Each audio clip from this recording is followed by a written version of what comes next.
welcome to this episode of The Good, the Bad and the Kaiju with your host Mark and Sam. Today we're talking about the 2006 South Korean movie The Host.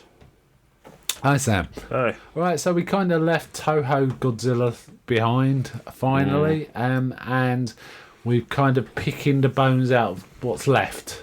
Yeah. Some of which, I mean, it's really... you found another one which we'll get onto next time, I think, but we're probably going to wind up on rewatching Pacific Rim and Godzilla, possibly in 3D, just to finish off the series. But let's get back to this one, The Host. I have seen this before, so this was a rewatch for me, but first watch for you, wasn't it? Yeah, this was the first time for me. What do you think of this one? I think it was pretty good, aside from the ending, but I liked the it ending all was the way a through. downer. Yeah. By the way, well, we'll not talk about the ending yet. We'll give a spoiler warning before we... Right. Yeah, so you enjoyed it? Yeah. Quite a bit different from any other kaiju we've watched, isn't it? Straight horror film, really. It is a horror film. It's a monster film. Yeah. I'd say it's fair enough it's a kaiju because it's a large monster terrifying people. Yeah. But in a much more realistic way than, the Godzilla movies we've watched, for example. I mean, this is... these are people are scared. The authorities have sectioned off the part of the city or whatever it is. The Americans have decided to jump in. The Americans are sort of encroaching, because they don't think the South Koreans are sort of handling it properly. So there's politics, there's stuff about pollution. I mean, this all came about through pollution. And it does focus on one family only, doesn't it? And their loss. Or, the fact is they've lost one of the there's three siblings, two brothers and a sister, and one has lost his daughter. Yeah, it's Park Gang-do. Yeah, and I think Park is their last name. So so it's Gang-do, who's the father of this girl. Yeah, there's Hee-bong, who's his brother, and Namju, who's his sister, who's also like I think it's either Olympic or like some sort of national event archer. Archer, yeah, she's an archer, and there's the dad as well. Yeah. It's an interesting. It doesn't go in any conventional Hollywood way, really. For example, the father seems quite simple-minded. Yeah. It's kind of hard to work out where he's at. His other brother and his sister seem much more competent. In fact, the girl that gets taken by the monster seems quite intelligent too. Yeah, and capable. And we see some other things like little kids on the streets, and one gets taken by the monster too, and the little girl looks after. She's older than him. She looks after the little boy who survives. The monster deposits people in its like base, or it's like it finds a little hole in the sewers and like starts dumping the bodies. Yeah, but like the girl survives and this little boy survives. I guess because they're a bit smaller. I don't really know. But there's a really amazing thing when the monster first emerges in this park by the water. Yeah, and the crowds are running around, and there's an American guy who decides to go on the attack. Yeah, and he gets. And then Gang-do comes and helps him with like a street sign. Yeah, so they're hitting the tail of this monster with this massive bit of concrete on a stick. Yeah, things like that. And honestly, this film focuses on the emotions of the family, which seem very overwrought. But I think it's more It's not. And it's like it's a significantly different culture from Western culture. So it's I get on rewatch, and the first time I watched it, I couldn't work out, is this meant to be kind of a bit funny? Yeah, there was loads of really weird bits where in a Western film that'd be like where you'd laugh, but there were points where it was just like weirdly sort of inappropriate to us. Probably it might be like a sort of comedic convention in South Korea. I couldn't tell how much of it was meant to be comic. Some of it was funny, but some of it I wasn't sure if it was trying to be funny and wasn't, or I shouldn't be laughing and because it was funny and it shouldn't be. You know, it was a bit like that. It was definitely some sort of there was a satirical streak, quite wide streak through this as well. You know, the Americans coming into and like the fact they made up this virus to sort of close the sound out. They were saying this thing passed a virus. Yeah. And in fact, which went nowhere because they didn't. There was no virus. At one point, the man, doctor examining him, says there's a virus in there and points at the man's head. And I thought, what does he mean? He's infected? He meant no, it was just in his head. You know, it was like a. They're mind hoping to virus find a sample of the virus in his brain. Yeah. And all he meant, I think, was, you know, we've planted an idea. That's the virus, not anything. You know, it's an idea that there's a virus. But then they actually went through with surgery and like gave him almost a lobotomy. Yeah, without shaving his head somehow. The monster effects were mostly quite good. A bit of it was a bit too non-gravity, but in fact it was pretty good. They had this cool way of moving under bridges. It would almost like do a Tarzan swing. Yeah, well, almost like a head over heels, but hanging from the ceiling by a tail and hands. And it was kind of like a big weird crustacean thing. It was a tadpole, I think. Yeah, it was weird. There's a big tadpole with arms, and it supported itself on them. A weird mouth. I thought it was a big shrimp or something. I don't know what it was. Anyway, it was obviously caused by the pollution.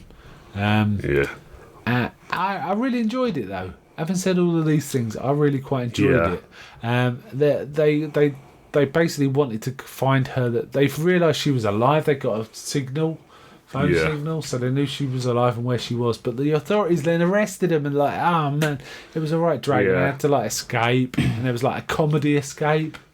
They're like charging around in these patient uniforms or outfits. Like through car parks and like jumping into vans and everything. Yeah. So there was a bit of stuff like that. The monster was really quite effective when it appeared, though. It was basically resistant to bullets. It appeared to be. It all started when people were saying, "What's that hanging from the bridge? Were they doing work?" And it was this like weird bag shape hanging from the bridge. Yeah, and it just dropped the monster and starts chasing everybody out on the banks. It was pretty good. And also it's broad daylight. We saw the monster quite clearly. The effects were pretty solid. You were saying you think it's wetter. Yeah, it says on Wikipedia that wetter was part of it, but it says the modelling was done. So because there were a few like bits where there was obviously a physical prop. Yeah. At points, I think wetter did that. Is what I was saying. Okay. Now this was directed by Jun Ho Bong, who has made a few other significant films. Memories of Murder. I haven't seen this film, but I've heard Memories of Murder is one by him that was supposed to be really he good. did Snowpiercer. And I was just getting to that. He did Snowpiercer, which I really liked, and I need to rewatch. I'm just reading the comic book version of it first. I want to reread the comic book before I watch the film again. The reason is when I saw the film the first time, I didn't have subtitles on the Korean parts, so I lost something there. And I know it's on Netflix US now with the Korean parts, so I want to watch it again. But I want to rewatch the.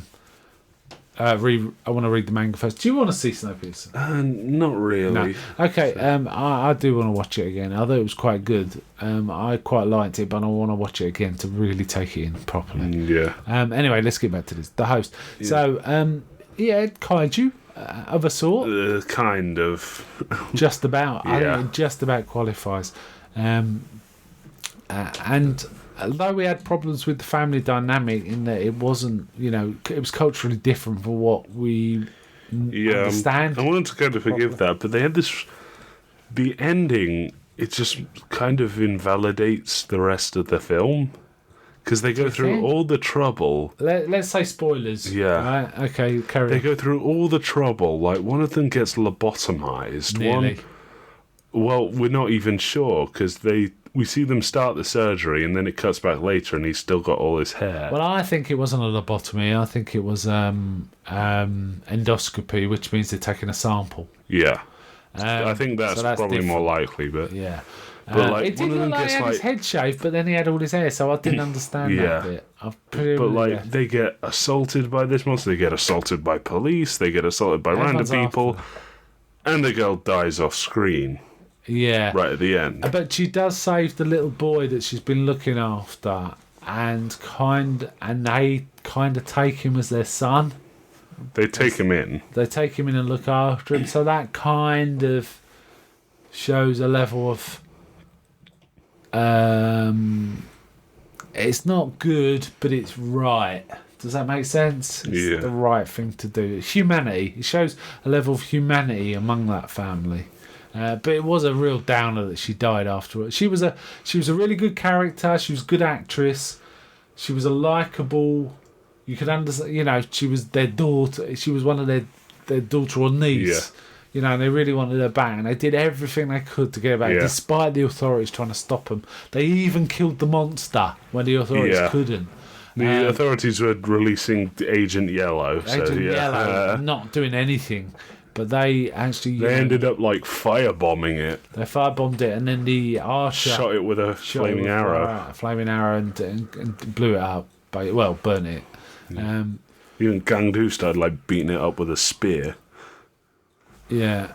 So it's probably the most effective... And what I mean by that is affecting emotionally of these kaijus. Having said that, probably the first Godzilla is too... There's a couple of other ones. I think this is actually kind of inspired by Godzilla, because a lot of the beats are kind of similar. It's like the monster shows up, there's a super weapon to kill the monster. Yeah. I mean, in Godzilla it works, but you see my point. But yeah, I do. However, it does come down to a family being the sort of the crux of all the action rather than the monster, really, isn't it? I really quite enjoyed this. I thought it was rather good. Yeah. It was a very sort of fun film when they were. Yeah, it's definitely worth seeing. One to catch. There's some good stuff coming out of Korea, and this is one of them, I think. The actual Korean title is... Oh, man, I'm going to mangle this. Guamol. Yeah, it means monster. Okay. And why it's called The Host, I remember saying to you, I can't remember why it's called The Host, it's because it's supposed to be carrying some virus, a host for some virus, which is fictitious anyway, so, the authorities made that up. Yeah. Good acting, I'd say, around. And just a good performance. And I find that often when you're watching subtitles films, the good acting, you can see bad acting much more so than when they're talking English, because you kind of forget it. So, but there was none of that in this film. It was all really well acted and well directed too. Nice direction and a nice story. Even though its tack was quite unusual, as I say, it was probably much less Western than. So, I mean, the kaijus. When we first start watching them, it's a bit weird, but you kind of get used to it and forget that it is a bit weird. And this was kind of like that. So, I really, really enjoyed this one, actually. Yeah. What would you give it out of 10? I'd give it an 8. Yes, I think I'm going to say 8 too. It was definitely better than Run of the Mill, that's for sure. It won quite a few awards. I think it's the highest grossing South Korean film of all time. Oh no, at the time it came out, it was the highest grossing South Korean film of all time. And it's fairly well regarded in the sort of in the horror and that kind of community. So I remember it being really talked of highly when it came out too. It's number 81 on Empire's 100 Best Films of World Cinema. Wow, that is very high. Yeah. There's some fantastic world cinema films, so that is very high. It's been either nominated or won loads of awards. Yeah. I'm not surprised. Oh my God. I thought it was really good. Apparently there was a video game planned as a first-person shooter, but it never came about. That would have been cool. Yeah, it would have. It could have worked, couldn't it? Yeah. I think the nearest I can compare this to... if you're talking pre-Pacific Rim, is probably Cloverfield, and this is a significantly better film than Cloverfield. Yeah, that's for sure. In fact, we're not going to even bother watching Cloverfield, are we? We decided to give it a pass for this. Yeah. It's not that good. Okay then, I think that's about it for this one. So bye from me. Bye.